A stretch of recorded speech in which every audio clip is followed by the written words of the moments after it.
Chapter 16, One Toe in the Water of Healing. In the last 3 months of the program, we were required to stay with our parents 3 times. Since my parents lived almost 2 hours away, we would stay in a nearby hotel for a day or two during these visits. For the first 2 times, but the last time. But during one of these visits, I would smoke with my friend who lived nearby in St. Petersburg. Having been sober for the longest stretch of time since Carlbrook, I was determined to get high and came up with a creative plan to avoid being detected on the mandatory drug tests administered upon re-entry. When I returned, Fred would press me, "Alright, Connor, let's see what you got up to." Knowing that there was no hope in hell that I could pass on my own, I bought some time by telling him I had already peed. Although suspicious, he always agreed to give me 20 minutes to drink some water before trying again. In that time, I would get Flacco to pee in the shampoo bottle in the shower and hand it off to me. With the shampoo bottle tucked into my pants, I was able to sneak it past the attentive gaze of the BHTs and use it to pass the test. After doing this 3 times, I got discharged. Flacco followed me out shortly after. Free once again from the tight grasp of the system, I moved back into my dad's at St. Petersburg, Florida. I started regular high school at St. Petersburg High, but after a month I stopped going and eventually dropped out. My dad and I also adopted a roommate in our home,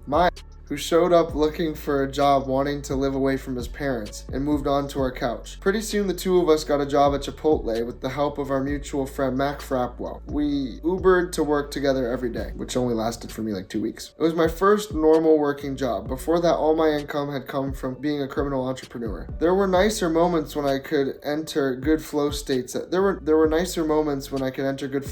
work, but overall something about working that way did not feel right. I felt disconnected from the work I was doing, like I was just a means to an end for the company and a piece of the magical food creating machine for the customers. There lacked a quality of connection and meaningful service in the work. My least favorite part of the job was handling all of the meat. I spent hours in the back marinating it. One day, while I was first deep in a hunk of chicken, I became sick. The smell of the dead flesh filled my nose and nauseated me. The stringy texture of the muscle tissue brushed my hand, and the sauce made me itch. Images of animals crammed into tiny cells and skinned carcasses flying on meat hooks filled my head. Disgust for everything I had ever experienced overwhelmed me. Unable to take it anymore, I flung open the back door, vomited on the ground. Why do we have to cause so much suffering just to feed ourselves, I thought, while gasping air. When I have the power to, I'm not going to be a part of this. After saying those words in my head, I became a vegetarian. In the early days of the Coastal Compass, I had mellowed out, inspired by the man I had met while at JARF. I was attending 4 or 5 Narcotics Anonymous meetings a week. At these meetings, I ran into a girl I went to with at Plant High School named Katie Golden. This timeline is a teeny bit off, but it's close. I had always thought she was cute. Oh yeah, this is all fictional. I had always thought she was cute when we were in school together, but struggled to socialize outside of business interactions. Now that we were in the same boat, I approached her and we hit it off. We began to attend meetings together regularly and soon developed a romantic attention to one another. We started texting every night.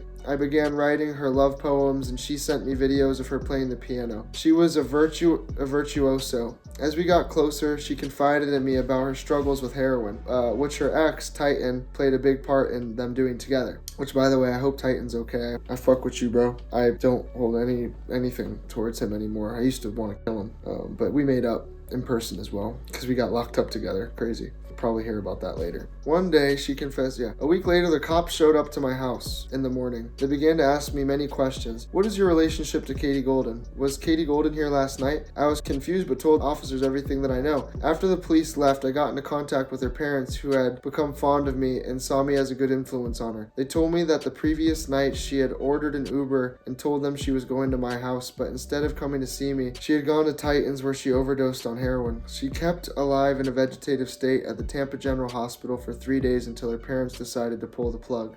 After losing Katie, my behavior started to slowly slip again. At first, I wasn't doing any highly addictive or harmful drugs like Xanax, just psychedelics and weed, but one door opened into the next, and toward the end of the year, I was right back in the same game, selling and using addictive drugs. On Halloween that year, 2017, while hanging out with my girlfriend, Capone, and our friend Shepard at my dad's house, who he was living there with me, I was robbed. They were lucky my dad is a peaceful man. If they had robbed some other Floridian, they likely would have got shot. The whole thing happened after everyone called it a night. Capone and Shepard were downstairs smoking blunts. My father was on the couch. My girlfriend at the time, who's dead now, was naked in my bed, and I was sitting on the toilet. At first, I heard a bunch of glass break and a metal clang. I thought it had been Capone and Shepard hazardously breaking something while intoxicated, but then, boom, a large object slammed through the door. Boom, again, slammed into the door, and heard footsteps outside. Then, bam, the door burst open. Standing in the open doorway were Capone, Shepard, and my dad.